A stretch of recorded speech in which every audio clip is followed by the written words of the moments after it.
welcome back for our second podcast of Catching Waves. We have a series here of different podcasts. We're talking about different topics. This one is the waves of loneliness. This is kind of a heavy topic to talk about, and a lot of people are feeling lonely, especially with what's going on right now. For sure. So we're going to dive in. Some of the biggest waves that we feel in life are the waves of loneliness. And let's face it, no one wants to be lonely. And when that feeling sets in, it can feel like such a heavy weight falling to the bottom of the ocean. So what does God say about loneliness? So in Isaiah 41:10, he says, "Don't be afraid, for I am with you. Don't be discouraged, for I am your God. I will strengthen you and help you. I will hold you up with my victorious right hand." So many times when we're alone, it makes us feel weak or down on ourselves, or just feeling like we're not good enough. And I think what this verse is saying is that when we start to feel these things, to remember to turn to God and just to trust in Him, that He's there to give us strength and to be our helping hand when no one else is. So good. Yeah. So our next verse is going to be Isaiah 43:2. So this one says, "When you go through deep waters, I will be with you. When you go through rivers of difficulty, you will not drown. When you walk through the fire of oppression, you will not be burned up. The flames will not consume you." This is one of my favorite verses. I actually thought about getting a tattoo of this, but I've been getting too many tattoos lately. So I should probably not.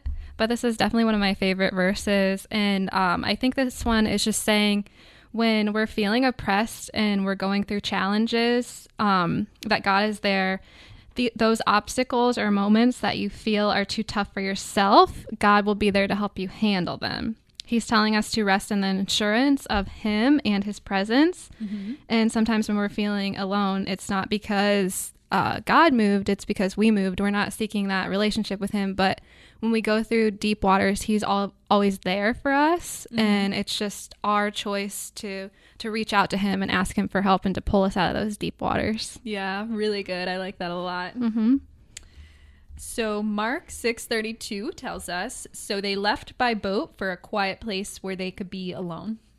So I think this one's really good because I think what this says is sometimes it's good to be alone. There's so many of us. I know for me, like, I just love to be around people. Like, I'm like, "Hey guys, what are you doing? You want to hang out?" I'm just always with someone. I'm always on the go.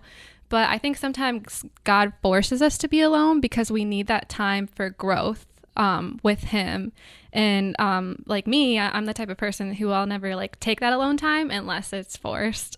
Yeah. So like yesterday when Callie told us we had to quarantine and I was forced to stay at home all day, that was like driving me nuts. But I got a lot of stuff done. So yeah. It's good. Like being alone is good. And it's also a good time to strengthen your relationship with Christ. Yeah, for sure.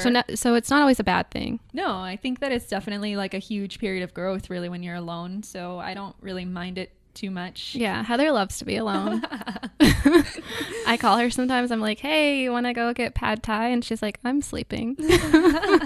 I love to sleep. Yeah. Or she's just doing Heather stuff. Whatever that is.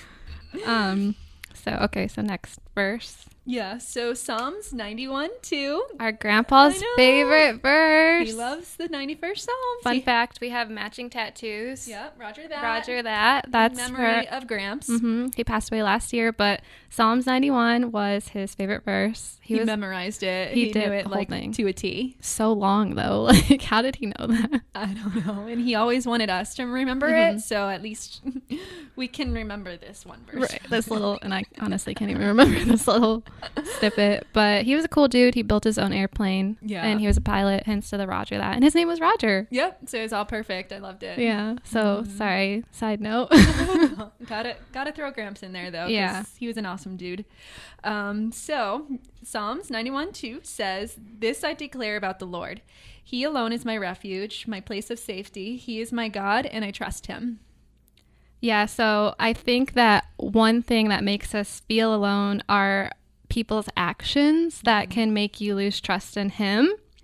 And we are all human. We all make mistakes, which is like we were talking about in our first podcast. It's so important to not build up those walls of offense and be able to forgive. But sometimes when I feel someone has done something or made me lose trust in them, it leaves me feeling lonely, like I have no one to turn to. And so that's just why it's so important to know that you have a solid relationship with God. And when you're feeling alone because of people, you can always turn to him through, prayer, worship, or even just reading, that. Yeah, for sure. Yeah. That's good. Wait, should we start with the questions then? Mm-hmm. Okay. So how can we turn to God when we are feeling lonely? So you just have to seek him. Honestly, just seek him and seek a relationship with him, and everything else will kind of fall into place. So how can we do that and seek him? So I kind of mentioned this, like not that long ago. That's okay. But the first thing to do is just pray. And it doesn't have to be anything like formal. Honestly, like I feel like I'm just a pretty new Christian. I grew up in a Christian family, always going to church. But when I was younger, like it never really meant anything to me until I moved to Florida and I had my own struggles and went through some bad relationships. And then I was forced to lean on God because of my own lonely feelings. So praying is a really good thing. Just talk to him. Just give him your troubles. Say, hey, God, like, what's up, homie? What's going on? Yeah. Just be like, hey, I'm going through this. Can you help me through it? And he listens. He's there to listen. You might not feel anything. You might not hear anything back. But sometimes you do, though. Sometimes, yeah. And sometimes you just get feelings of like peace. And it's just good to know that there's someone there to listen when you feel alone. Absolutely. So at the end of the day, when you're feeling lonely, what do you have to lose by seeking a relationship with Christ? Honestly, nothing. Yeah. Nothing to lose. Like, what's the worst thing that can happen? Like, you dive into the Bible, you dive into Christianity and realize you hate it. Like, okay, great. Like, honestly, there's a lot of wisdom and a lot of things that you can learn from the Bible that it's just really about like joy and happiness and peace. So honestly, you have nothing to lose, and if it's not for you, you can move on and go do something else. What that is, I don't know. But and then two other things though that I wanted to touch on earlier. Yeah. To seek him is just live in the Word as well. Like just read the Bible. Honestly, for me, it's like kind of boring sometimes. Yeah. But sometimes like I'll just like open a random page and be like, okay, God, like speak to me. Yeah. And a lot of the times I'll just kind of dive in and it will be talking about something that I'm going through in life. Yeah. And it's very relevant and everything. So that's like the cool thing about it. Yeah. And I learned something. And sometimes you don't even feel anything when you're reading it. But like later on, I find myself referencing things from it and telling someone else. I'm like, oh, look at me. Like, look at me. Sharing this stuff with the world. And a lot of the times, you find out that you can actually apply it. So that's kind of cool.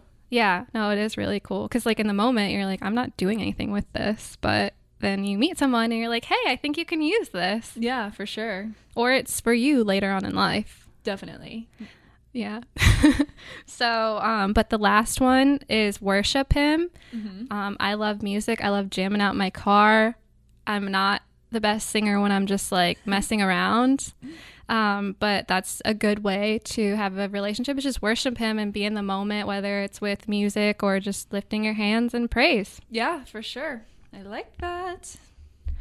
But chances are, though, talking about like what do you have to lose, really like nothing, that you'll come to realize that your internal struggles become his battles that you no longer have to fight. Like I've tried to fight so many things in life on my own that you just can't. Like some things you just can't do it, and you get hard on yourself, and that's where you feel just down. Yeah, absolutely.